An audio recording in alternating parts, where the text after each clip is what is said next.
Hello everyone, আমি astrologer এবং বাস্তু কনসালটেন্ট তনুশ্রী। আজকে আমি কর্কট রাশির জাতক জাতিকাদের জন্য 2024 সালে ফেব্রুয়ারি মাসটি কেমন কাটতে চলেছে সেই বিষয় নিয়ে আলোচনা করব।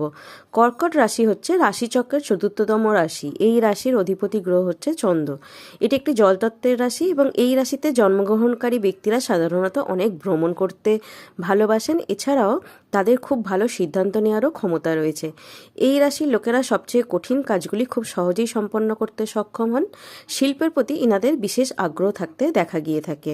তো 2024 ফেব্রুয়ারি মাসের রাশিফল অনুসারে শনি মহারাজ আপনার অষ্টমভাবে বিরাজ করছে, বৃহস্পতি আপনার দশমভাবে বিরাজ করছে, কেতু আপনার তৃতীয়ভাবে থাকছে, সূর্য মহারাজ আপনার সপ্তম ভাব ছেড়ে অষ্টম ভাবে যাবে 14 ফেব্রুয়ারির পর, মঙ্গল আপনার ষষ্ঠ ভাব ছেড়ে সপ্তম ভাবে যাবে 6 ফেব্রুয়ারির পর, শুক্র আপনার ষষ্ঠ ভাব ছেড়ে সপ্তম ভাবে যাবে 12 ফেব্রুয়ারির পর এবং বুধ আপনার সপ্তম ভাবেই থাকছে।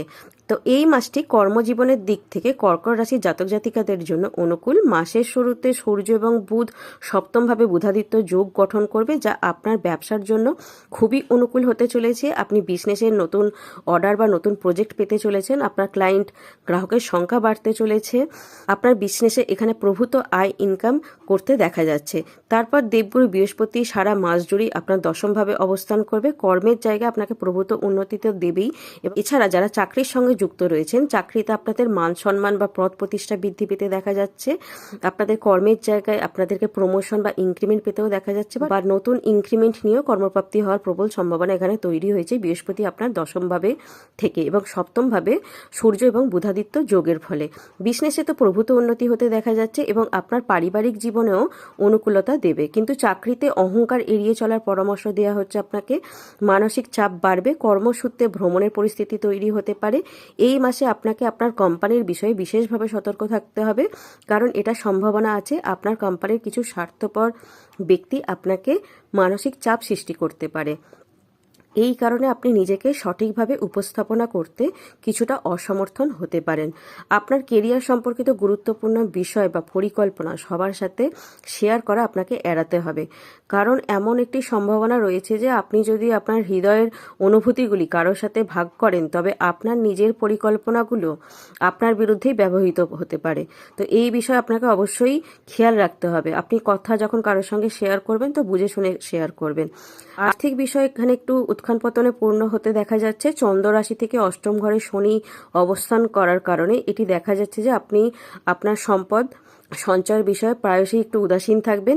এর নেতিবাচক প্রভাব আপনার জীবনে আর্থিক সংকট তৈরি করতে পারে। তাই এই সপ্তাহে আপনাকে আপনার পরিবারের সদস্যদের সাথে অর্থ সঞ্চয় করার বিষয়ে কথা বলতে হবে এবং তাদের কাছ থেকে পরামর্শ নিতে হবে, কারণ এই সময় আপনার বড়দের পরামর্শ এবং অভিজ্ঞতা ভবিষ্যতে আপনার আর্থিক অবস্থার উন্নতিতে সহায়ক হবে।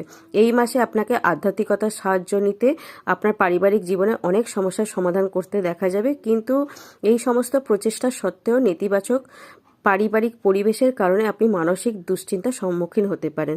তবে শনি অষ্টম ভাব থেকে যেহেতু আমরা সাডেন গেইনস বা সাডেন লস এটাকেও বিচার করে থাকি, তো এখানে হঠাৎ করে আপনার কোনো প্রাপ্তির যোগ তৈরি হচ্ছে, সেটা আপনি শেয়ার মার্কেটের সঙ্গে যুক্ত থাকতে পারেন বা বিজনেসে আপনার হঠাৎ করে কিন্তু প্রাপ্তি করিয়ে দিতে পারে। তবে অষ্টমভাবে শনি কিন্তু আপনাকে দুর্ঘটনাও করাতে পারে। আপনার যদি নিজস্ব বাচ্চাটে শনি খুব খারাপ পজিশনে থাকে, তো এখানে আপনাকে খেয়াল রাখতে হবে শনি অষ্টমভাবে থেকে আপনাকে কিন্তু হঠাৎ কোথাও দুর্ঘটনা করাতে পারে। তো সেই দিকে আপনাকে বিশেষ খেয়াল রাখতে হবে।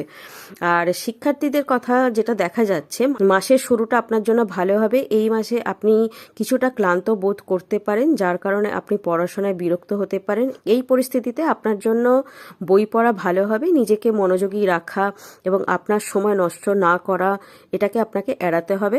উচ্চশিক্ষা গ্রহণকারী শিক্ষার্থীরাও এখানে ভালো সাফল্য পেতে দেখা যাচ্ছে।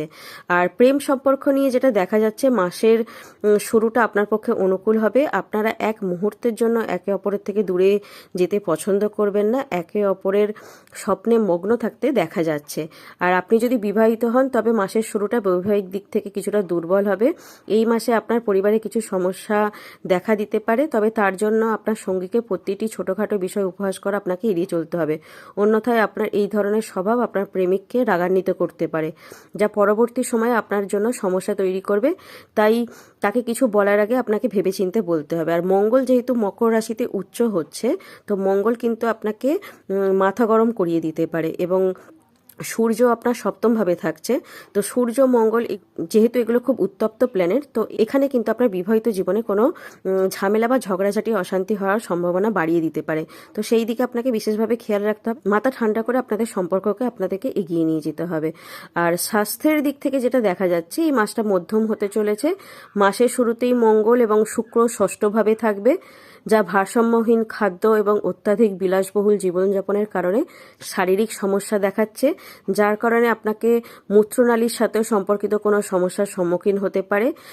আপনি যদি এই সমস্যাগুলি থেকে দূরে থাকার চেষ্টা করেন, তবে আপনি অবশ্যই সফল হবেন, সুস্বাস্থ্য অর্জন করতে অবশ্যই সক্ষম হবেন। তার জন্য আপনাকে ডায়েট মেনটেন করে বা শরীরচর্চা বা নিয়মিত যোগব্যায়াম প্রাণায়াম এগুলো করতে হবে। তাহলে কিন্তু খুব সহজেই আপনি সফল হবেন এবং সুস্বাস্থ্য অর্জন করতেও আপনি সক্ষম হবেন। আর জ্যোতিষী উপায় যেটা করতে হবে, যেহেতু আপনার রাশির অধিপতি গ্রহ চন্দ্র, তাই প্রত্যেক সোমবার করে আপনারা মহাদেবের পুজো করবেন এবং সম্ভব হলে 10টা বা 54টি সোমবার উপবাস থেকে মহাদেবের জলাভিষেক বা রুদ্রাভিষেক করতে পারেন, শিব চালিসা পাঠ করতে পারেন। এর প্রভাবে চন্দ্র মজবুত হয়, মানসিক শান্তিও লাভ করা যায়। এবং চন্দ্রকে মজবুত করার জন্য আপনারা ওম সোমায় নামা মন্ত্রটি জপ করতে পারেন এবং প্রত্যেক দিন মহাদেবের মন্ত্র আপনারা 108 বার করে ওম নমঃ শিবায় মন্ত্রটিও জপ করতে পারেন। এছাড়া সোমবার দিন করে আপনারা গরিব মানুষদেরকে চাল বা অন্নও দান করতে পারেন। সম্ভব হলে গোমাতা বা গৌশালায় গিয়ে গরুকে আপনারা রুটিও খাওয়াতে পারেন। এর প্রভাবে চন্দ্র খুবই মজবুত হবে। এছাড়া আপনার ভাগ্য নির্ধারিত হয় আপনার নিজস্ব জন্মকুষ্ঠী বা জন্মছকে সমস্ত গ্রহের অবস্থানের ওপর।